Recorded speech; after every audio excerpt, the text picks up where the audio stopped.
I'd like to welcome you to the 8th Annual Rebele Symposium. A couple of announcements. This is an on-the-record event. How do we know that? A, because it's going to be recorded and distributed on the internet.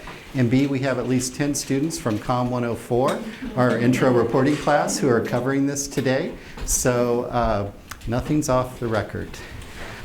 Media businesses are often studied in silos, so we have book researchers, music researchers, journalism scholars, and they don't often interact in conversation. Yet the creation of these goods have a lot in common. There's a discovery phase of insight, a production phase of the creation of these goods, a distribution phase where the work reaches audiences, and hopefully along the way, a revenue or monetization phase. And today we're going to break down those silos and discuss the conditions of media work across many different markets, including music, romance novels, and journalism. We're very fortunate to have three panelists who are true experts in these seemingly disparate fields. So let me introduce them to you. Nancy Baym is a principal researcher at Microsoft Research New England. She studies how people, audiences, and workers, such as musicians, understand and use communication technologies in their everyday relationships. She's the author of multiple books, including Personal Connections in the Digital Age, Internet Inquiry, Conversations About Methods, and Tune In, Log On, Soaps, Fandom, and Online Community, which was based on her PhD dissertation. She is a co-founder and past president of the Association of Internet Researchers and is also a research associate in comparative media studies at MIT. Next is Christine Larson, who studies transformation in work and culture brought about by the digital economy. She is currently a PhD student in the Stanford Department of Communication and Rebele First Amendment Fellow. Her published scholarship includes articles entitled Live Publishing, the Onstage Redeployment of Journalistic Authority, and Network Celebrity, Entrepreneurship and the New Public Intellectuals. Today she'll be talking about work from her dissertation about the market for romance authors. The stellar nature of that work is evident by the fact that it led her to be hired recently as an assistant professor of journalism in the College of Media, Communication, and Media at University of Colorado Boulder, where she will start this fall. Finally, we have Rasmus Nielson, who is Director of Research at the Reuters Institute for the Study of Journalism at the University of Oxford and Editor-in-Chief of International Journal of Press Politics. Most of his research deals with news media organizations and their ongoing transformations, changing forms of digital organizations and their ongoing context, and political communication and campaign practices. He is also the author of multiple books, including Ground Wars, Personalized Communication, and Political Campaigns in Local Journalism, The Decline of Newspapers, and the Rise of Digital Media. So the discovery phase of this panel came from Chris Larson, who conceived of the idea of focusing on media work, on how content producers make a living in the world of challenging digital changes. This is the sixth and final Rebele panel that she has organized, so I hope you will join me in thanking her for her many years of insights in organizing. And the financial phase of this panel came from an endowment from Roland and Pat Rebele. Their generosity has made possible many initiatives in this department, including the Rebele internships. So if you're a Stanford student and thinking about journalism, you can get up to $5,000 for working for a newspaper in the summer. That's a product placement, and if you're interested in that, please come up and talk to me afterwards, and I'll tell you how you could do subsidized journalism. The production phase starts now. Each panelist is going to speak for approximately 15 minutes, and then we'll go to questions from you, the people formerly known as the audience. And then after that, at about 5:20, we'll wrap up and segue up to the third floor of McClatchy Hall, where we have a great reception planned for you. So please join me in welcoming Nancy Baym.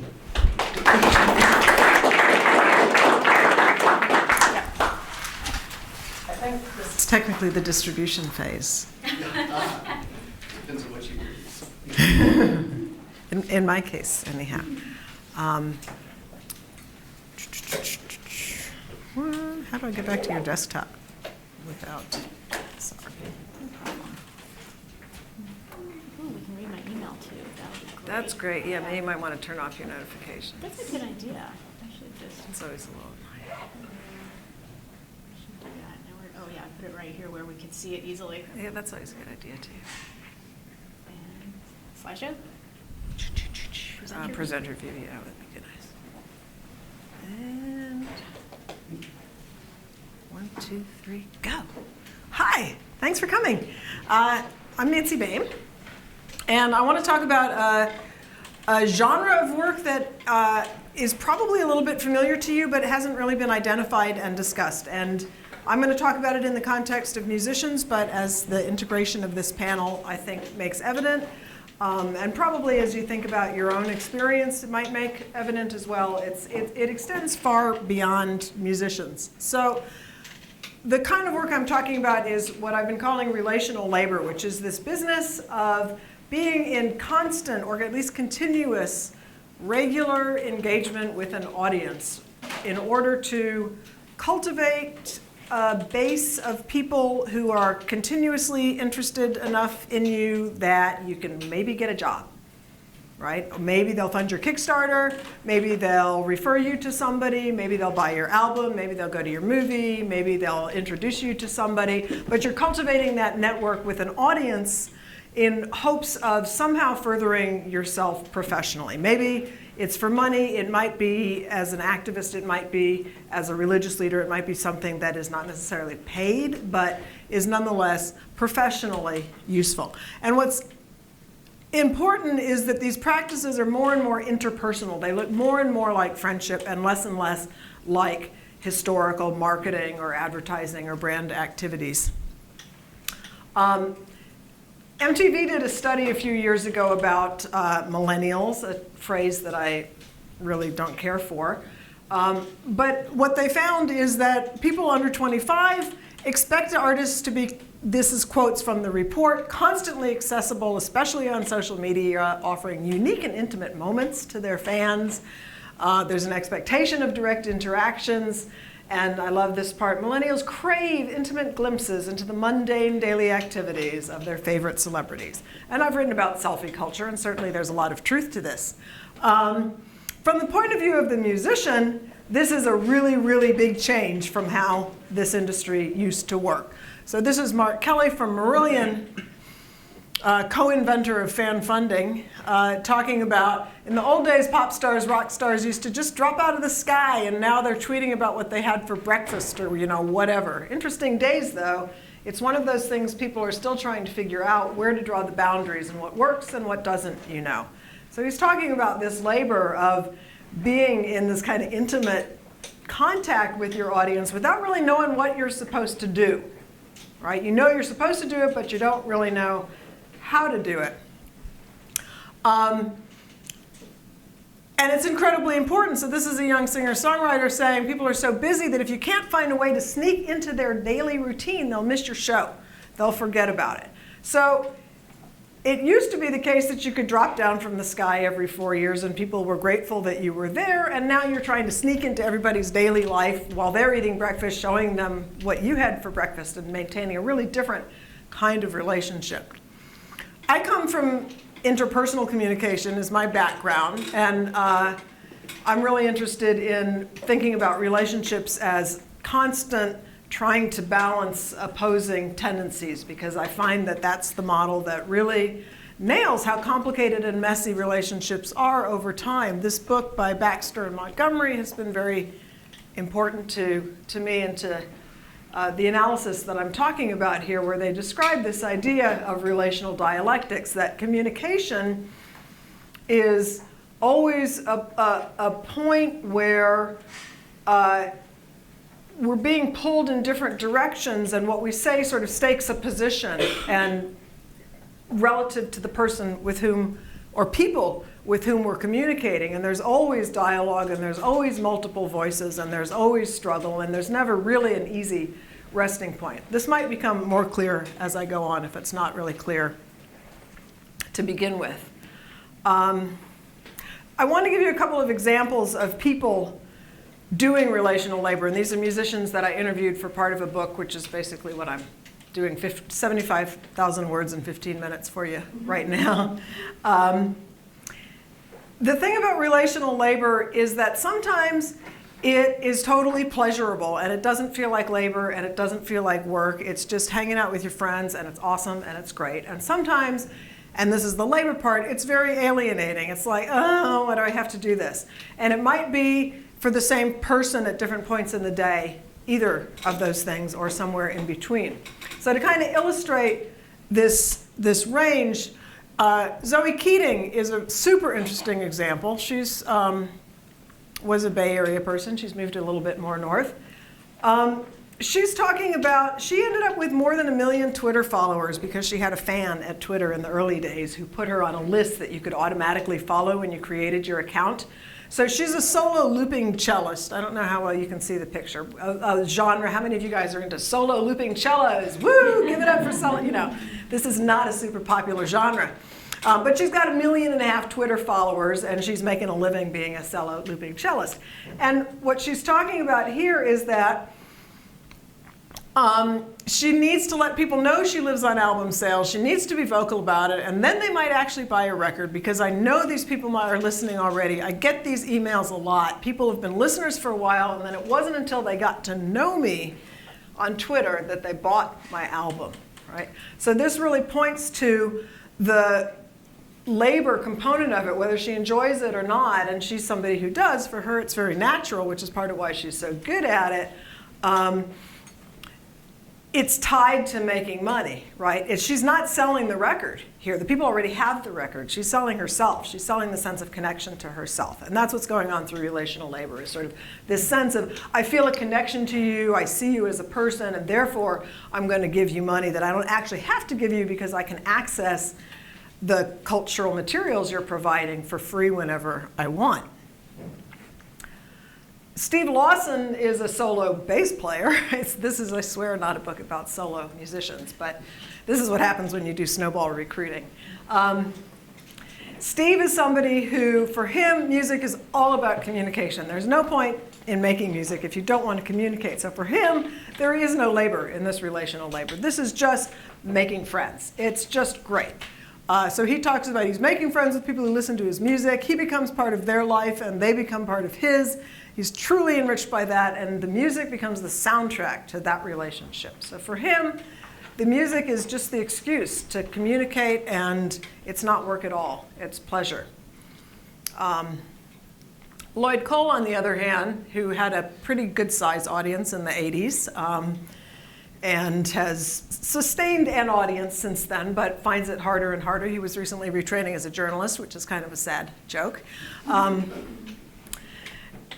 He's talking about after shows going to the merchandise table and meeting fans there. He says, I'm out there to sell CDs. The fact that I'm out there means a lot to them, but every now and then I get cornered by a drunk fan, and what can I do? I'm standing there and I'm kind of nodding my head going, okay, this is how I make a living.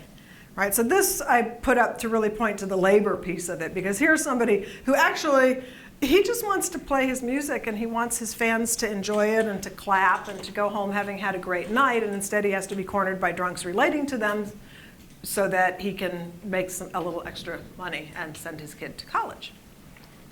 So in the brief time that I have left, I want to talk a bit about how did we get to this point and what are some of the consequences of it. So quick dive into deep history. Intimacy. Intimacy has changed tremendously over time in terms of how we define it, in terms of what it means to us.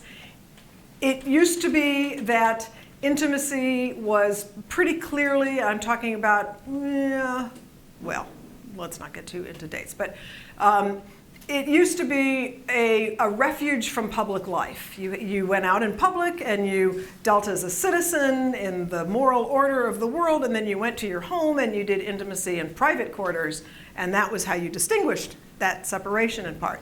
And after World War II, there's sort of this inversion where intimacy becomes a tool for achieving other things in public space. So you get things like flight attendants who puff up the pillows for the guys so they can go to sleep, or who pour the champagne, and they're always smiling. And of course, this is also a reference to what some of you may know, the work of Arlie Hochschild, talking about emotional labor and the work of flight attendants in managing the emotions of passengers as part of their job. Hochschild talks about impersonal relationships are to be seen as if they were personal, and transactions mediated by money are to be seen as if they were not mediated by money. So you have that change. We have a shift where more and more workers are part of the gig economy, meaning that rather than being grounded in an institutional context, they're moving from gig to gig, having to cultivate relationships. Musicians are sort of exemplary gig workers. The word gig, of course, comes from musicians, jazz musicians talking about getting a gig.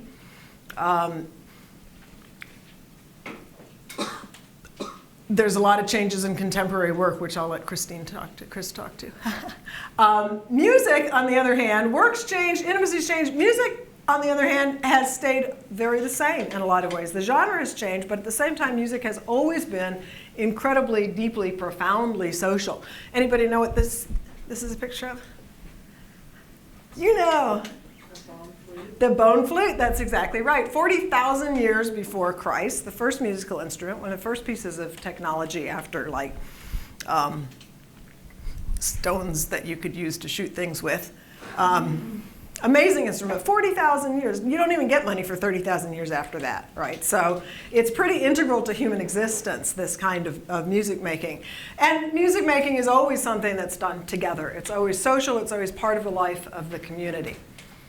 But what happens is that historically you get this separation. So the musicians and the audience come apart and are set in different social roles, and one becomes customers for the other. So there's a desire to bridge that separation that remains.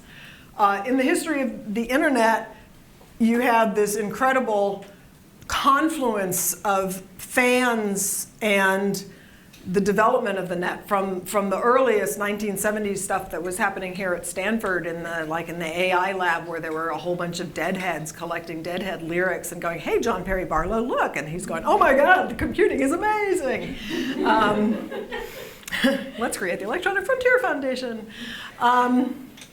So this is a historical. So when musicians get there, the internet kind of already belongs to fans socially. So fans are super empowered. And then comes social media, and MySpace in particular, and the expectation that audiences and artists will be interacting directly with one another. So you have these huge historical trends around intimacy and changes in work, and the meaning of music and the separation of artist from audience and the desire for reunion and the audiences taking over this technology that connects them and gives them a tremendous amount of power they never had. And then into this nexus comes social media, which enable this kind of direct, everyday interaction that had not really been quite so possible before. And at the same time, all the sort of norms about how do you interact with each other that the other historical contexts for music had provided are kind of gone. So this slide, I'm not going to talk through, obviously, but I put it up so you can take a picture if you want to refer to it later. But the basic idea of this is that social media, like a concert hall or a merchandise table, shapes who can talk to whom about what, how long it lasts, who's got power, how you're going to behave, and all of this stuff gets disrupted and changed when social media come along because they construct their own things. So you get stuck with these, sorry, I know there's a lot of words. Told you I wasn't going to leave it up. You get left with these dialectics where people are struggling between opposing tendencies. So one, I want to control my work. I want to control where people talk about it. So I'm going to make them go to my site and do it in my comments section. And if they do something I don't like, I'm going to sue them. And I'm going to get lots and lots of data on them so I can track them and control them. Oh, but I really want to participate and be part of this participatory culture and all of that, so I'm going to respect the autonomy of my audience and let them do their own thing, and I'm going to let them help with Kickstarter and contests and letting them put flyers around town. So this is a constant back and forth trying to balance. And then the other big dialectic that people are really struggling with is how close am I going to let people get to me? So how accessible am I going to be? Am I going to be online all the time, or am I only going to be available when I'm on tour, or maybe not at all? Am I going to respond to everything? Am I going to respond more than once? What if somebody keeps writing me? How am I going to know when to stop? How am I going to get out of these things? And people get into a lot of kinds of interactions that they really want to shut down because everybody gets exposed to stuff like the obsessive fan who has bad stuff going on in his or her life and projects it onto the artist because the artist moves them so much and they feel that connection and they think they've got this really intimate thing, and so they're writing about all the stuff that's going on in their life, and the artist is like, I'm not a psychiatrist, I can't handle these issues. But so they got to figure that out. Or they're hitting on them and they don't want to get hit on.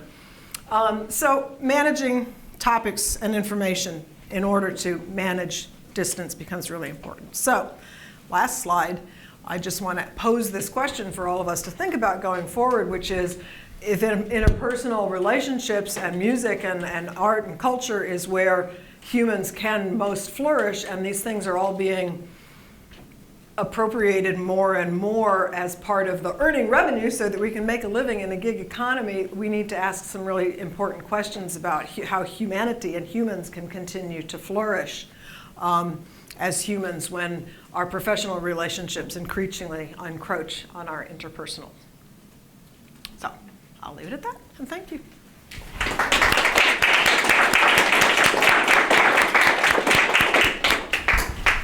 So I'm also going to talk about relationships and creators, but I'm going to do it I'm going to put a different lens on it. So rather than looking at how my romance writers, who I'll talk about, relate to their fans, which is another dissertation all by itself, I'm going to talk to you about how they relate to each other. And let's see. How about this one? This one looks good. Yeah, that looks good. Should we do this one? Let's do this one. True Confessions: How Romance Writers Conquered Digital Publishing. So, my talk picks up this idea of labor and relationships. And I want to introduce you to someone I interviewed. I interviewed about 100 romance writers, editors. I'll tell you why I picked romance writers in a bit.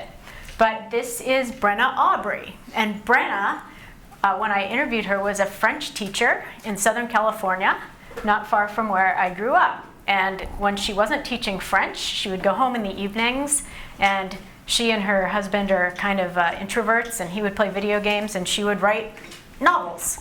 And so she wrote one that everybody really liked, and she got an agent, and in October 2013, she got a call from her literary agent.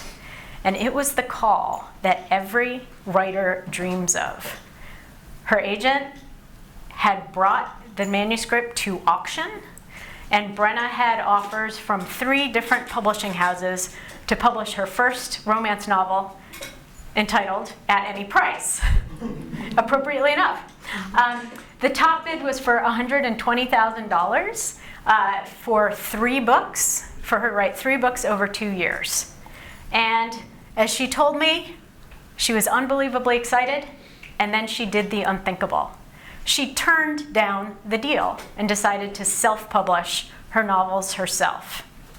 So not only is this an unthinkable decision for most fiction authors and most authors, but 3 years earlier, it would have been an impossible decision to make because digital self-publishing did not really exist. And almost no one was reading ebooks. So over the next 15 minutes, I'm going to tell you how this decision became possible and how it worked out for Brenna and what it means for creators and also workers in the gig economy, as Nancy referred to. And along the way, I'm going to answer 2 questions, and in our discussion, I hope that you'll help me explore the third. So we're going to ask, what did scholars think digital media would do to labor in the media industries? What did digital media actually do? And then later, I look forward to discussing what this teaches us about the digital economy, not just for my romance writers or book publishers, but also for musicians, for journalists, and for other information workers. A quick preview, because we all know how romance ends, right? There's always a happy ending. So my preview is, scholars said that digital media would make workers less secure or more precarious in many situations. I found in my research that for romance writers, this was not true, although it was true for other writers. I found that their precarity, which I measure in various ways I'll tell you about, actually declined. They became more secure after the rise of ebooks and digital self-publishing. I found that they did this because they created a very unique kind of network that is very different from other professional networks.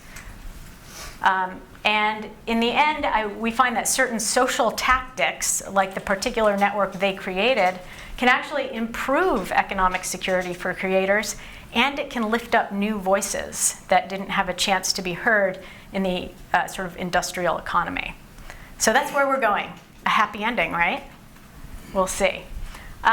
So very quickly, when Brenna started writing in 2005, publishing looked like this. Big buildings, 6 major publishers, lots of people working in cubicles. But now, book publishing, book editing, and in fact, a lot of industries look more like this. Independent creators working in coffee shops, self-employed. And while we talk about the gig economy and musicians and writers, more and more people are working like this. So some thinkers have thought that this is great, because who doesn't want to work for themselves, drinking coffee all day? It's autonomy. We are self-determined, and in the end, some writers, like Richard Florida, think we'll all make more money, it's good for the economy, happily ever after. Other writers are not so sure about that. A whole school of writers out of the cultural industries field think that actually the gig economy creates more precarity, which makes perfect sense, right? Who wants to be an Uber driver? Except Uber drivers that I talk to seem pretty happy, so that's another study. Now, I, as a lot of you know, was a journalist and a writer and an author, and what I know, a lot of you know too, is that the real question is not one or the other. It's not secure. Do I choose security in door number 1, or do I choose autonomy in door number 2? The creator's life, and most of our lives, are really about how to balance both.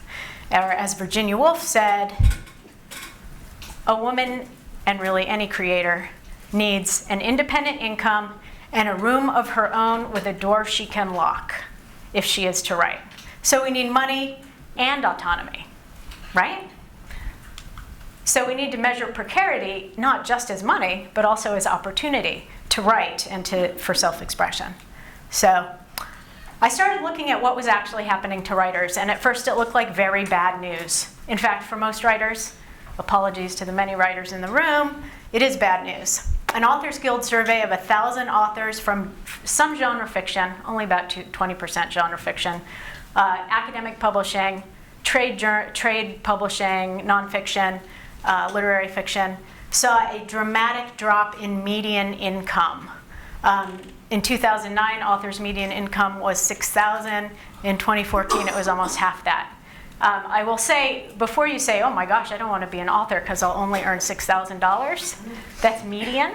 So half of the people earn less, and half earn more, and because entertainment industries are skewed, that other half can earn much more. So look at the change and not at the size. Things were different for romance novels. They did not see this precarious dip. In fact, if you've paid any attention to the New York Times over the last few years, there have been periodic, about every 6 months, they profile some romance writer who's made zillions of dollars, often self-publishing. And in fact, the Times recently called them the industry's most innovative participants. So I wanted to know, what do romance writers know that other creators don't?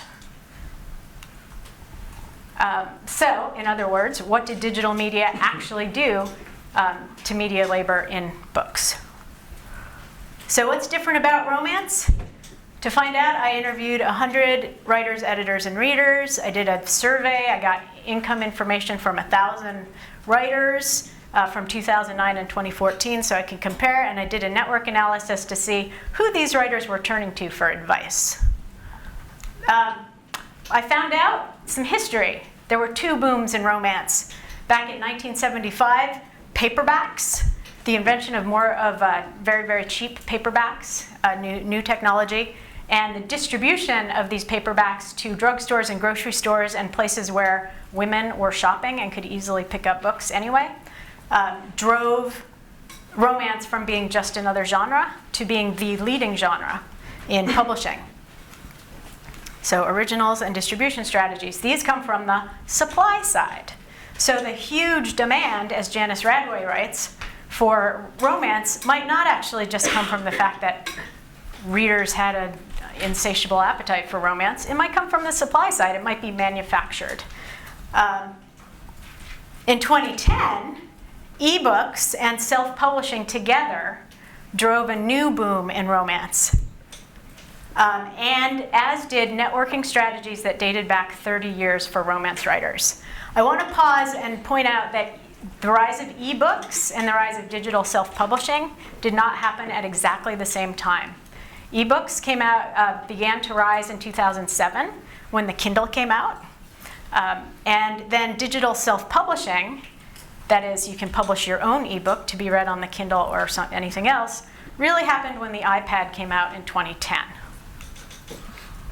So romance writers were at the bottom of the totem pole. They were outsiders. They would go to writing conferences and nobody would want to talk to them in the late 70s, 80s, even though romance was keeping the rest of the book publishing industry afloat with its massive revenues. So there's the writing establishment. They're insiders. These little blue people are the romance writers. They want to come in and they can't. It's very sad. And Rita Clay Estrada was a romance writer in the 80s. And she tried to join a coalition of genre writers who went to the big 6 publishers every year to find out what market conditions were like. And those other genres, the mystery writers, the science fiction writers, the thriller writers, did not let the romance writers join. As Rita told me, she said, the guys weren't going to let us in. They said, we're here to discuss things you girls don't do. So what did she do? She started Romance Writers of America. This is their board during their first meeting in the 1980s. So Romance Writers of America was very different from Mystery Writers of America or Science Fiction Fantasy Writers of America, who I will now refer to henceforth as SFWA, Science Fiction Writers of America. Romance Writers of America created a culture of inclusion. Anyone could join as long as they had finished a romance manuscript. Finished, not published. This is not easy to do, by the way. Romance, you know how it's going to end, so you have to be very creative to get there. SFWA and other writing associations require you to be published by a recognized publisher, and to, in SFWA's case, earn $3,000 at least, which is actually a fair amount for genre fiction. As a result, Romance Writers of America had 10,000 members. Science Fiction Writers of SFWA was small, 1,900 today. Self-published writers have always been welcome in RWA. Last year, or 2 years ago, SFWA finally let self-published writers in, but only if they've earned at least $3,000. And Romance Writers of America has things like awards for unpublished writers. They have very specific frameworks and motivations to help people finish those manuscripts, which I will tell you, we PhD students can learn a lot from the techniques, the productivity techniques of romance writers. So what happened was basically SFWA and other writing networks were closed networks. You had to publish to get in. Romance Writers of America was a special kind of network which network and organizational scholars called an open elite network, where there's actually pretty open communication between the elite and in this case, the elite are the published authors, and the newcomers are blue in this picture, and those are the unpublished authors. They can all join RWA, and that means that advice can and did flow from the published writers quite easily to the aspiring writers. And this was what happened before digital. Then along came digital. I already told you this, but this bright yellow line shows the rise, the percentage of ebooks that were sold in the market. It was less than 1% of all books sold were ebooks before the Kindle, and then the iPad, and now it's about 25% of all books are ebooks. What happened next was very good news for very interesting writers who I don't have time to tell you about. But very quickly, Teresa Reagan had 6 manuscripts that had not been published on her hard drive. And when digital self-publishing came along, she could instantly publish them because they were already polished and ready to go. And she now earns more than $1 million a year, and her husband works for her. So what happened? Unpublished authors like Teresa Reagan already knew published writers because of this open elite system. And now the published writers could turn to the newcomers for advice, because the newcomers, of course, were the ones who innovated. Why would you go into digital self-publishing if you are already published by Random House or Avon or Harlequin? So these groups of writers began exchanging information. They could do it very quickly because they already knew each other. There were very low transaction costs. They were already friends. And I can tell you later how I know this. What happened to them? They earned more money. Their median income of romance writers in my survey more than tripled. Jay can tell me later if I did the math right. And for romance writers, the percent earning more than $100,000 a year, which is a nice round number to use, also almost tripled, 5% to 14%. So many more were earning what would be a comfortable living anywhere but Silicon Valley. Romance writers in my survey in 2009, 39% had no other day job. By 2014, that had risen to 45%. Also, there were many more opportunities for self-expression and for diverse content. This is what I mentioned before when I said that certain social structures can advance unheard voices or underrepresented voices. So 2009, there were 7 romance subgenres, including Regency and contemporary. By 2014, there were 21 romance subgenres, including multicultural romance, gay romance, lesbian romance, African American romance, and one of my very favorites, paranormal science fiction romance. Beverly Jenkins, there was only one really popular black writer, or 2, and now there are many. So what happened with Brenna? Remember that the traditional publisher had offered her $120,000 over 2 years for 3 books. With self-publishing, which she went ahead and did, she earned $150,000 in 1 year. So she earned more money in half the time. And now she earns enough that in 2015 she quit her teaching job, and now she's a full-time writer. So, a happy ending, right? It's a romance. Da da da. Or is it? Every writer I interviewed, no matter how much money they made, were very, very concerned about the role of Amazon.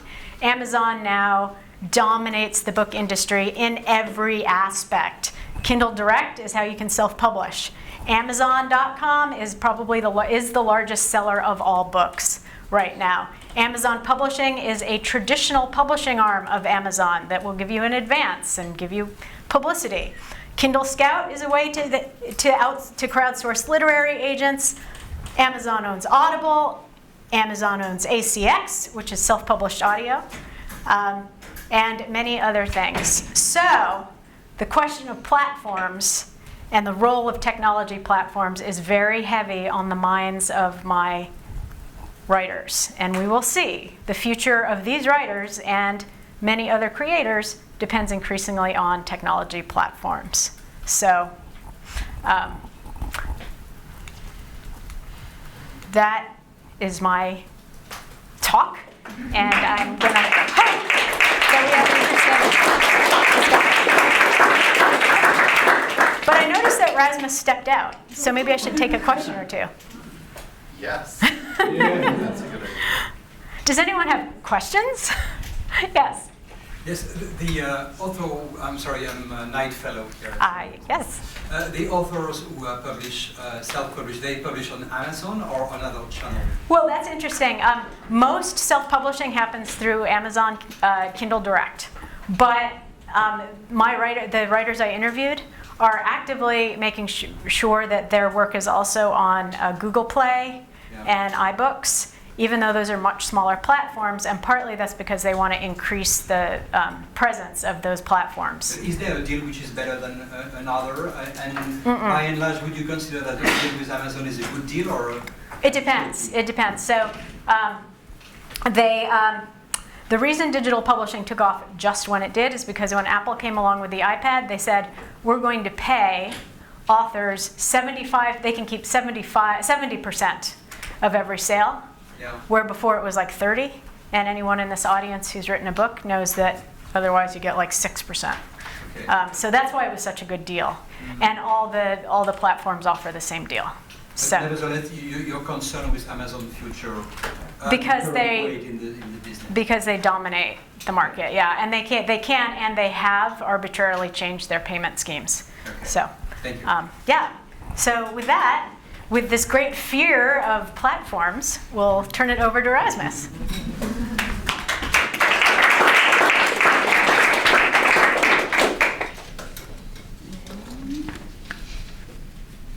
you are.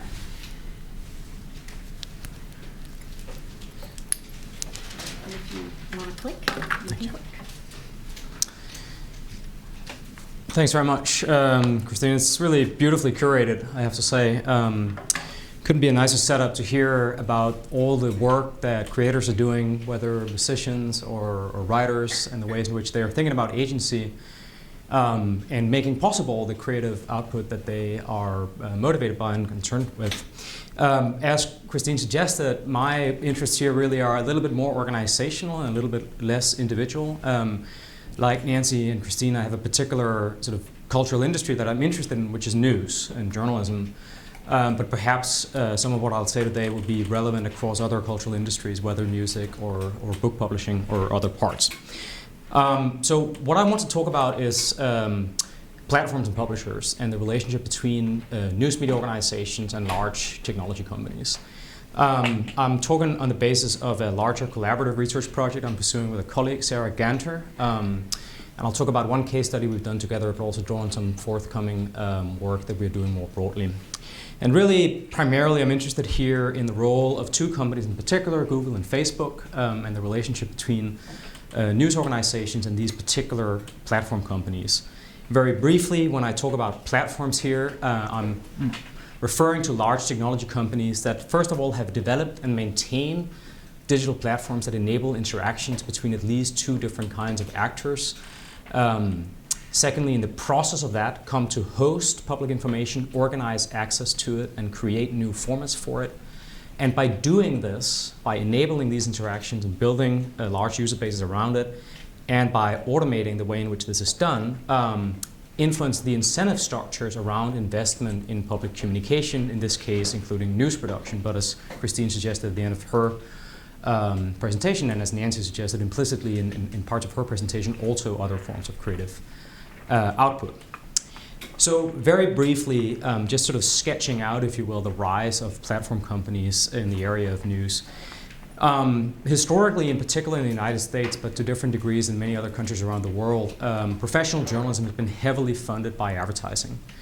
There are other sources of revenues, reader revenues for newspapers, cable subscriptions, donations in some cases for public media, for example.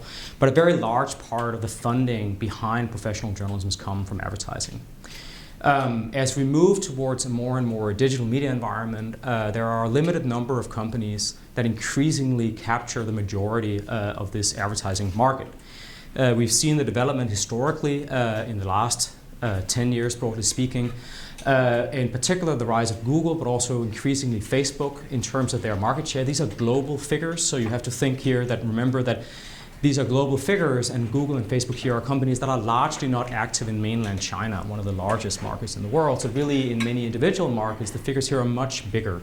And in 2015-16, Google accounted for something like 30% of global digital advertising, and Facebook about 15%. So we have just two companies capturing a very large part of the funding that used to go into the publishing industry, the news industry in particular.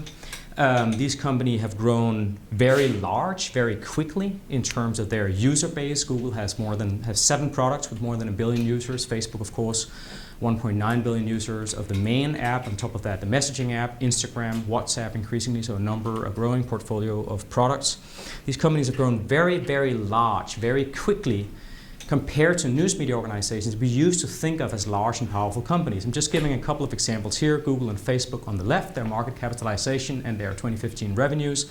And then here, a couple of examples from the Western world. Axel Springer is the largest media conglomerate in Europe, and news media conglomerate in Europe.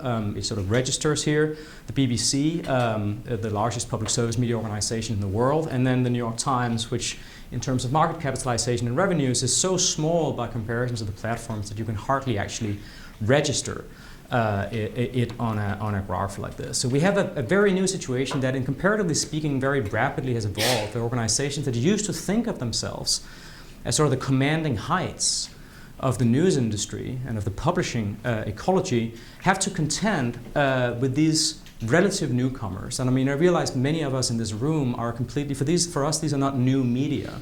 But in the grander scheme of things, in 10, 15 years, we have some companies that have come to occupy incredibly central roles in the overall media environment. And this applies specifically, for example, to how people get news.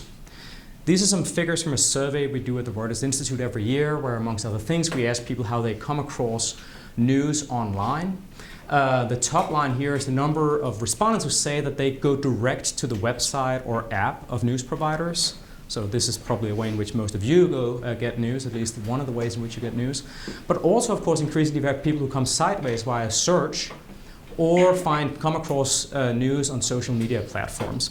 And you will see again here, we're really seeing a global development. I've just picked a few very different markets: France, Hong Kong, Germany, the UK, and the US. These are very, very different markets, and yet in a short span of time we have a limited number of very large California-based companies becoming very central, not only to the advertising market, not only as businesses in terms of the revenue and market capitalization I talked briefly about before, but also in terms of discovery, how people get their news.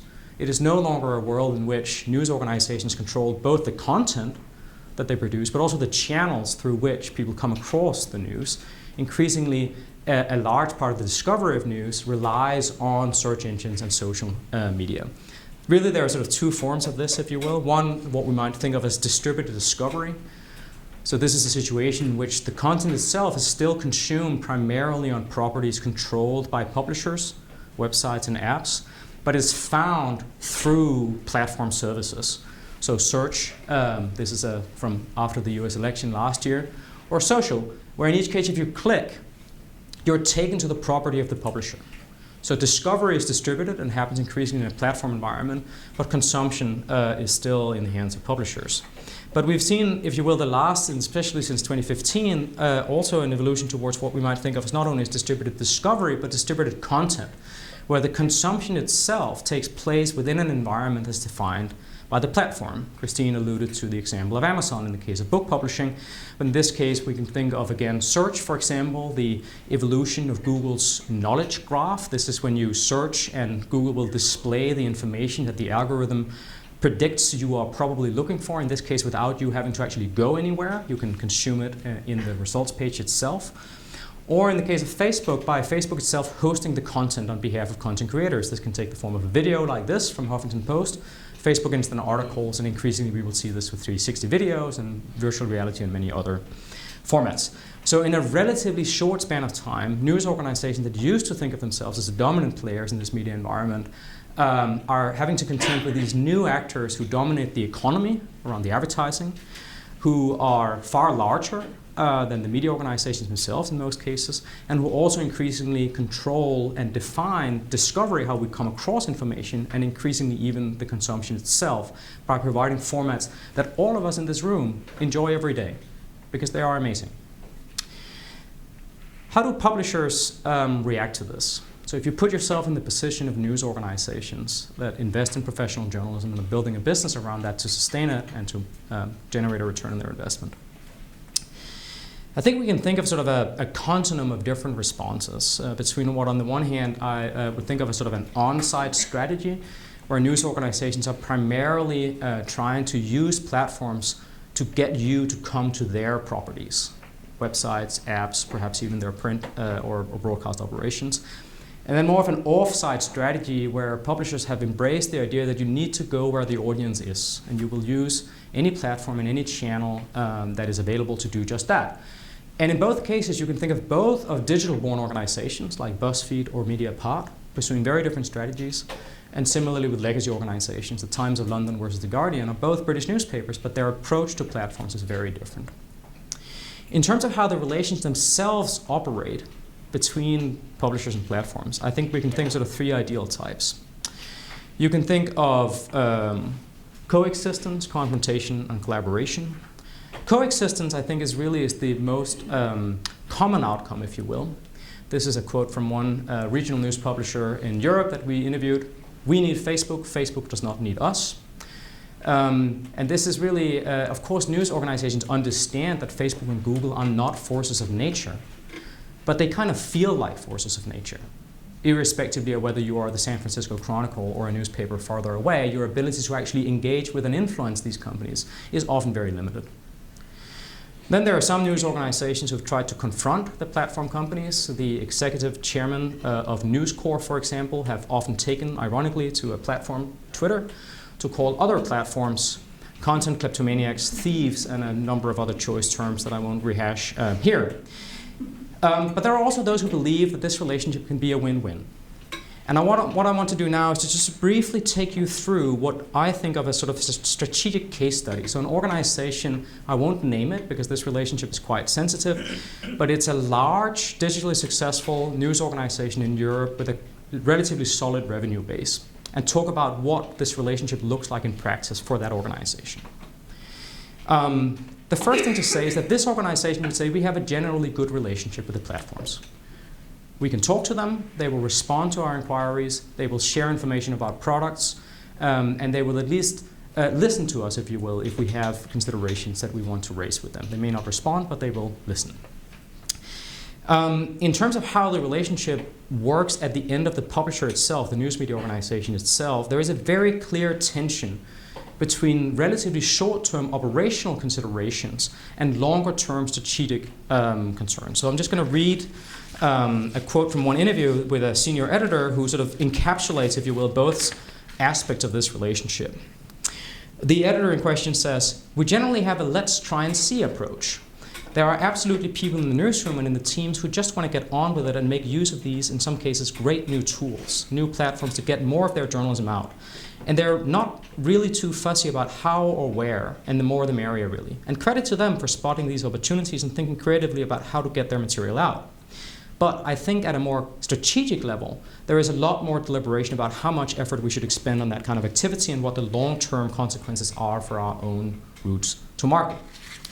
Now, so you have this tension between short-term journalists who want to get their journalism out to people and use the platforms for that, and then the long-term fear, what does that actually mean if you become dependent on these large platform companies who have changing priorities and evolve over time?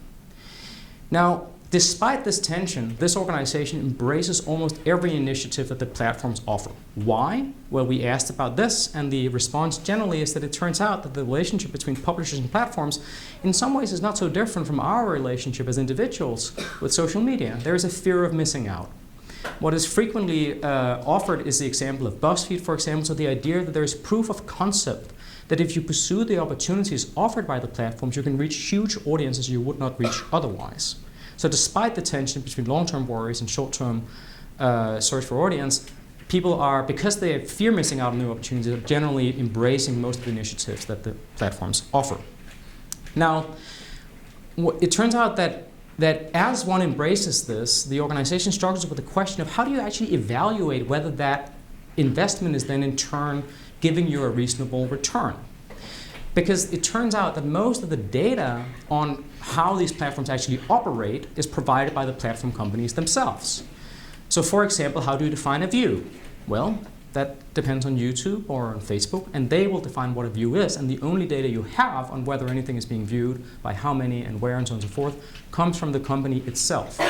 So the media organization in this case is very concerned that they can't actually see through to understand their own audience better. Only the platform companies has the full data, if you will. So fundamentally what we have here is a very asymmetrical relationship. And again, as said, this is a strategic case study of a large, digitally successful media organization with a relatively solid revenue base who feel they have a good relationship and relatively responsive relationship with the platform companies. And yet, even in this situation, it is felt as a deeply asymmetrical relation.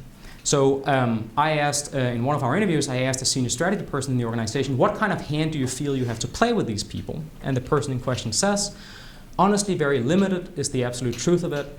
I guess what I mean is that it's wonderful to have a window where we feel we can influence things a bit more, but I wouldn't want to overstate what sort of hand we have. And more broadly, and this speaks to some of the existential threats and concerns that the people have about the success of their own destinations, their own websites, their own apps.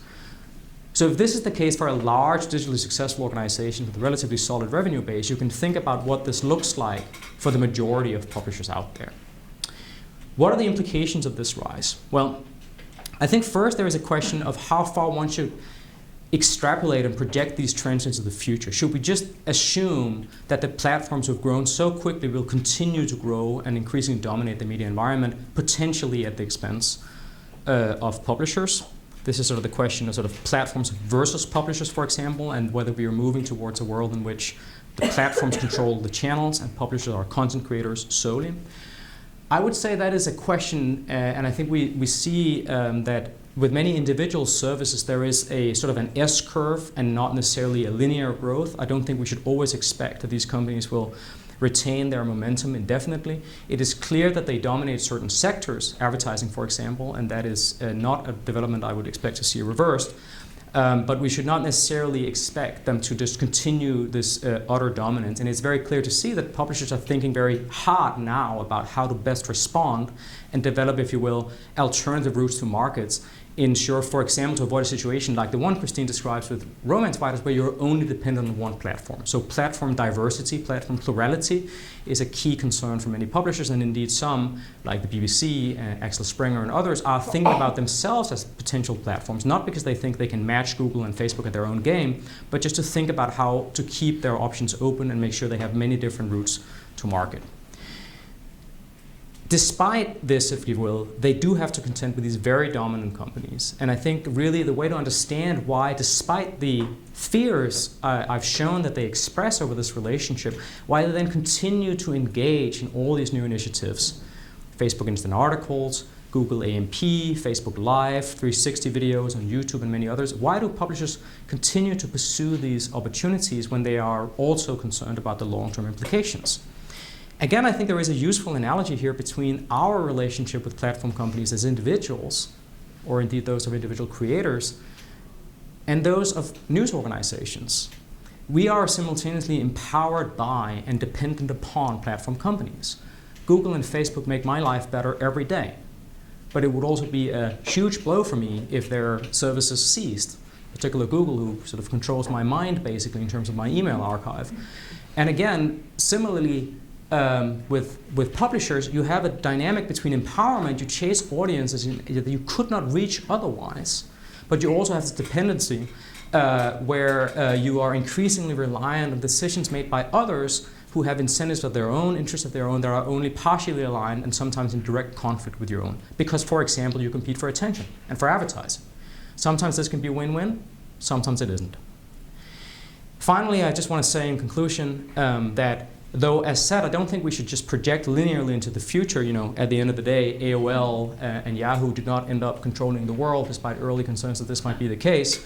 And even otherwise very successful platform companies like Google have not been successful in everything they've done since. If they had been, you would be checking your Google Plus profile on your Google Glass right now, for example, instead of doing whatever you are doing. Instead, but I still think we should think about this relationship as one that will be with us for the foreseeable future as we see all the new frontiers of media consumption, whether we're thinking about messaging apps, whether we're thinking about voice interfaces, or whether we're thinking about things like virtual reality, are all interfaces that are primarily developed by the platform companies, and where content creators themselves now have to find their own role in a new media environment where the platforms are the ones who act and everybody else reacts. Thank you very much.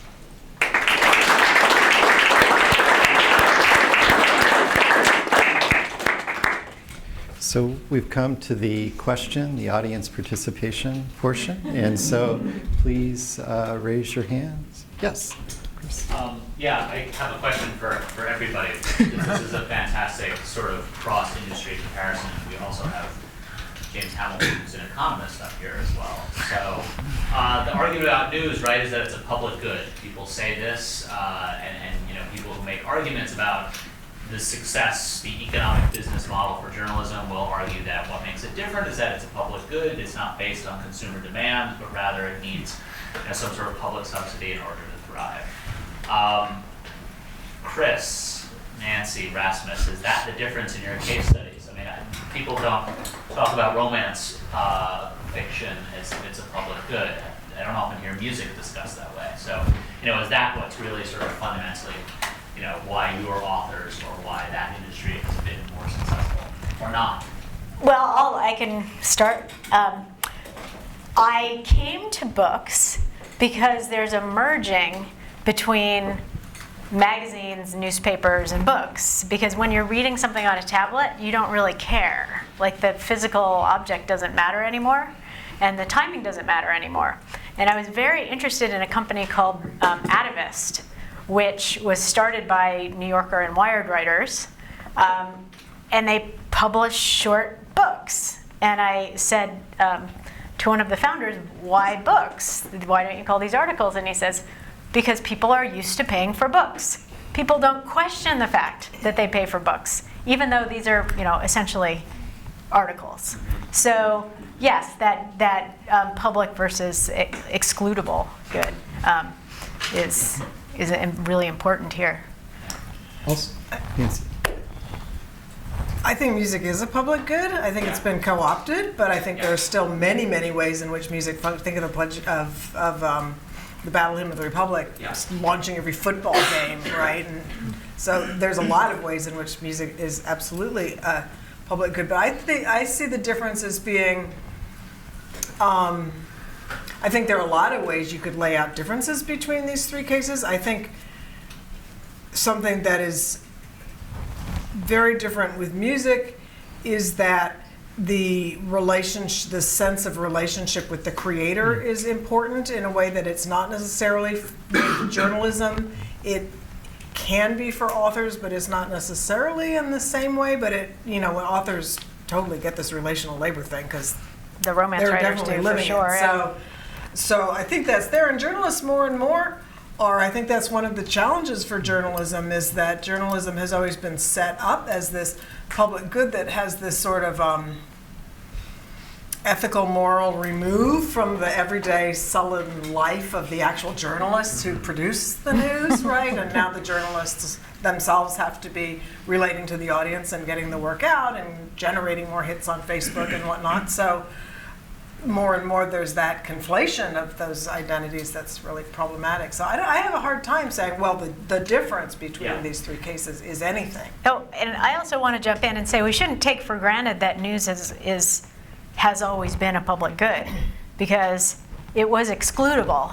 Like, you had to pay for your newspaper at one point, and in different countries that business model is more important. Newspapers made a really important, perhaps tragic decision in the 90s to be free, with the notable exception of the Wall Street Journal, which is, I think, bears more scrutiny. There's also the idea there's a property rights difference. So you can copyright a novel or a song. You can't copyright a fact, which makes Huffington Post possible. The ability to repurpose somebody else. Your life as a consumer, or worker, or an audience member, if you don't get the information, you don't get the benefit. Your life as a voter, I'm going to free ride, let somebody else follow the school board while I watch Netflix.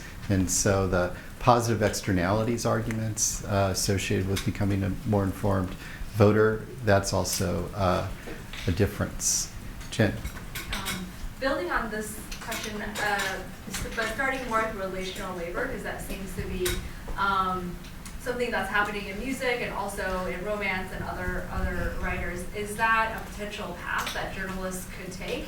But to what extent? But putting the whole what is relational labor into question. Is this something the audiences really demand, or is it something that producers perceive as important, so they do? So It's a really great question. Saw a stat that 70% of music spending on music is driven by a small proportion of consumers who are not millennials, who don't actually spend that much time engaging. And so if they're driving the revenue, is this relational labor work that producers are doing actually beneficial and improving economic outcomes? It's a really great question, and it's not, I would say the musicians that I have interviewed are somewhat divided on whether they think that it benefits them or not. And I think that, to connect it with Rasmus's presentation, that the people who very clearly benefit are the platforms on which they're doing all of this relational labor. So there are a lot of institutions that have a stake in convincing people that it's really important that they do this kind of work. And it also, of course, means that if the record flops or the book fails, you can go, well, you didn't do enough relating now, did you? It had nothing to do with our failure to promote your work, right? It's all on, so it's part of that whole downsourcing to it's all on you and other people make the money in general. But on the other hand, there certainly are people for whom it very clearly does work and who have real experience of, for example, the musician Kristen Hirsch, who since 1996, 98, has been funded entirely by fan subscribers. So it can work, but it is an incredible investment to make it work. I would love to see an economic study that actually addresses the question of revenue and does this in fact pay off, and for whom and in what ways, because we have a lot of examples of musicians who've been super successful, totally eschewing social media altogether, and we have examples of people who are all over it and yet don't actually ever sell any records, and so I'm not totally convinced. A question from a 104 student. Rated. 104 students? Anybody? Remember, participation is part of your grade. Yes.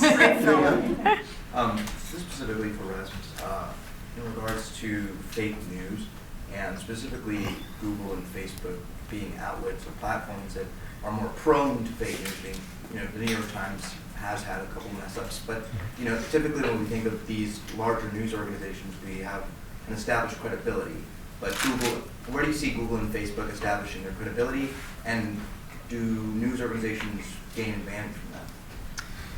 And I think the only way to think about the credibility is that that's in the eye of the beholder. So in a way, the question of whether Google and Facebook is credible is a question for you. And I don't think we know all that much really about how people understand these platforms and what they trust them for. So in the sense that we show every day, all of us, that we trust them practically, right? We use them, but with what degree of confidence? So I'm doing some work with a colleague, Richard Fletcher, where we compare people's perception of the usefulness of getting news in different ways, editors and journalists, so professional curation, versus recommendations generated on the basis of what your friends consume, so social recommendations, versus algorithmically generated recommendations based on your own past consumption, personal consumption. Things are never that simple in practice, but this is to sort of make it possible to ask the question and survey in a way people can actually relate to. And what we find interestingly is what we call generalized skepticism. So that people's perception of any one of these three different ways in which to filter content is very highly correlated. you can control for all sorts of other factors. So it is not the case, we find, at least in this piece of research, that people who really like journalism don't like search and social. No, it's more that actually people who like news and trust news have a relatively high degree of confidence in all ways of getting news, whereas a lot of people don't like any way of getting news, really, and are very, very skeptical, generally skeptical, of many different forms of filtering. In terms of how the platform companies think about this, as I understand it as an outsider, and this is my view, and I wouldn't want to sort of attribute this to the platform companies individually, I think there is a war going on within them in terms of how to respond to this between people who are basically libertarian optimists and believe that you should create a permissive environment in which you use modern technology to enable automated action at scale, and that you should believe, like the founding fathers of this republic did, that imperfect systems can be good, even if they also allow abuse. And then other people who may have some sympathy for that view, but are also increasingly concerned that there is a perception problem, that these companies are increasingly seen through the lens of that abuse. And we should remember it's not Google and Facebook who does the actual abusing when it comes to clearly fabricated false information. It's other actors using their platforms. But that the platforms need to crack down much more harshly to deal with this. The question then is how to do that. When, and this is the critical difference that I think we are only beginning to understand as societies, but also intellectually in each of us as users, when you're not talking about the New York Times making decisions about 400 pieces of content every day, but you're talking about Google processing literally billions of search queries every day, or Facebook serving 1.4 billion daily active users and making decisions about which of the about 2,000 pieces of content that are being shared that they could see, should they see. So what does responsibility look like in an environment in which if we want to enjoy search and social, and as I said, I do enjoy search and social, and I think most of you do too. If we do want to enjoy it, what does responsibility look like if it has to be automated? I don't know what the answer is to that, but I'm sure Stanford will deliver part of it. Well, Angel had her hand up, and she's teaching a class on this. So, Angel. Yes, absolutely. And some students from the class are actually in the room, so that's really nice. So my question is about, so first thinking about the three cases, I think another dimension of difference perhaps could be the different weight of organizations and individuals, right? In the sense that in the music and romance case, individual authors are very important, right? Whereas in the case of journalism, traditionally, individual journalists were not as important as the news organization and the brands that were operating the same. And that kind of leads me to a question for Rasmus, which is, so you've been talking about two platforms, right? Google and Facebook, and that makes a lot of sense in economic terms. But what about Twitter? Mm-hmm. And I ask that because in my work, what I've seen is that journalists care much more about Twitter in individual ways, in this authorial way, right? Because they have to defend their work and fight for it and kind of promote it on Twitter, than they care individually about Facebook and Google, where it's more about big business, money, and things like that doesn't affect them personally. And so perhaps if you could expand on that a little bit. No, thanks very much for asking that. I mean, I was thinking along the same lines as you put it very clearly and sharply there, that is one of the key differences, right? That and you said it too, Nancy, I think rightly, that journalism started out with very personal roots as individual creators and curators of content that people had personal relationships with. But in the process of the rise of genuinely mass media, this was professionalized to allow manufacturing of standardized products around which you sold advertising, and you could sort of replace individuals without anyone noticing. Really, I mean, this isn't meant to hurt the egos of any editors or individual journalists. Some of them have egos, but really that was what it was, right? And people never actually noticed the byline. Most people couldn't name the editor of their local paper, even of national papers, and in that sense, journalism was very different. I was thinking about this as Nancy spoke, and I have to think about this more, because I think your presentation is really generative in terms of thinking about journalism. When you said relational labor as interpersonal relations that are professionally useful, I suppose the difference between organizations that are trying to move out of a mass production, mass media model, and we should remember it generated a hell of a lot of money, $60 billion a year in terms of newspaper advertising in this country, which you don't replace overnight with a gig economy, to something else, networked in some way. And in that case, the incentives of organizations and individuals are not always well aligned, right? So if I do relational labor as a journalist on Twitter, which a lot of them do, the publisher of my news organization might say, when you do that, you work for Twitter and not for me, because it doesn't drive any traffic, it doesn't generate any revenue, there is no monetization of that, so we should automate it or not do it, or do it very little. But the journalist might think quite sensibly, well, actually, I work for me. Thanks for paying me for it, because it helps build my brand, my individual identity, and makes me more employable. Right. And that is, I think, is a big difference, where there are some journalists, I think, who see the potential in what Nancy describes in terms of relational labor, but the returns on the investment of salary of those who pay the salary is not always evident. In some cases it might be, Facebook, but with Twitter, much less so. So Twitter is professionally very important, and for some news organizations also organizationally important, but generally it's a trivial amount of traffic that it drives. It's more about prestige and professional accomplishment. So you used the phrase interpersonal relationships that are professionally useful. That was Nancy's word. And we call that a reception. So upstairs on the 3rd floor, we have free food. Let's get drunk. Yes. Nice segue. Please Get drunk and back somebody into a corner. Yes, please join me in thanking the panelists, and please go to the 3rd floor.